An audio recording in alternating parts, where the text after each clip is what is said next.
Can you tell me a little bit more about what the chocolate bond actually is?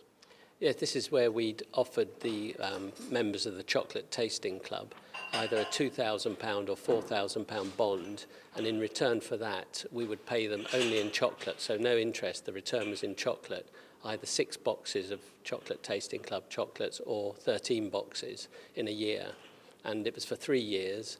And then at the end of that period, then they could have the money returned.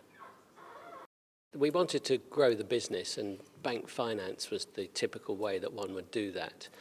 We've reinvested the profits of our business, but we knew that at some point the banks may not lend to the level we wanted them to. So we just thought we had this fantastic base of about 100,000 customers who liked what we do, and our customer relationship is very, very important.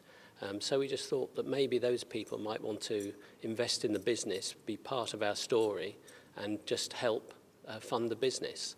So that's why we came up with the idea of the chocolate bond, and that's why we then raised the chocolate bond, and that's perhaps why it was successful.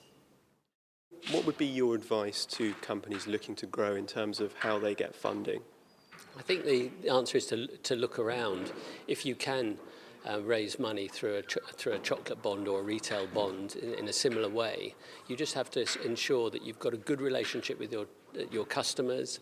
You've got to make sure you have a good link to those customers. In other words, you need to have their contact details, so you effectively need a database.